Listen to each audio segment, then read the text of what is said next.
Lorsque les enfants de Dieu auront une véritable et profonde conviction du péché du monde,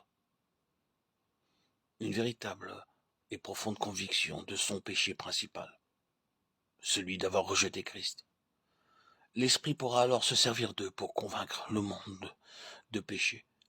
Et pour obtenir cette conviction de péché, il ne suffit pas de la demander à Dieu. Il faut encore que le croyant se mette entièrement sous la direction du Saint-Esprit. Nous ne saurions trop insister sur ce fait que les divers dons de l'Esprit dépendent de sa présence dans le cœur, de la conviction qu'il apporte que Christ a donné sa vie pour détruire le péché. En prononçant ces paroles d'une portée sans limite, il sera en vous. Jean 14, 17. Notre Seigneur nous ouvrait là les trésors de lumière, de sainteté et de force que nous apporte l'Esprit. L'Esprit est la vie même de Dieu. En entrant en nous, il devient notre vie.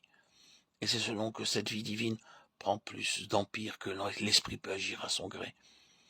Il est bon sans doute d'attirer l'attention du croyant sur les diverses opérations de l'Esprit, afin qu'il n'en néglige et n'en perd aucune par ignorance. Mais il est encore plus nécessaire qu'il saisisse toujours mieux cette vérité.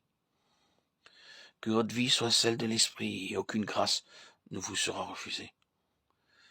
Si vous voulez éprouver la profonde conviction du péché du monde, et le sentiment intense de la redoutable puissance du péché, qui feront de vous l'homme dont Dieu pourra se servir pour convaincre les pécheurs, que toute votre vie, tout votre être se place sous la direction du Saint-Esprit, que votre cœur et votre esprit adorent avec crainte et révérence la présence du Dieu saint en vous.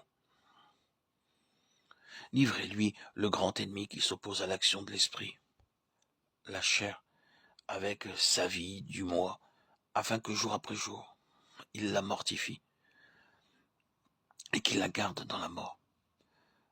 Aspirez sans cesse à être rempli de l'esprit de l'homme, dont la plus grande gloire est d'avoir donné sa vie pour ôter le péché, et qui domine à présent sur tout ce qui existe et tout ce qui se fait, à mesure que la vie de l'esprit deviendra plus forte en vous, et que par elle toute votre constitution spirituelle acquerra plus de vigueur.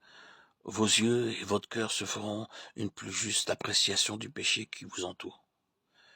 Vos pensées et vos sentiments seront alors ceux de l'Esprit Saint en vous. Une profonde horreur du péché, une foi vivante en la rédemption, un sérieux amour pour les âmes encore plongées dans le mal, le désir même de mourir, s'il le fallait, pour sauver les pécheurs, feront de vous l'instrument dont l'Esprit pourra se servir pour convaincre le monde de péché.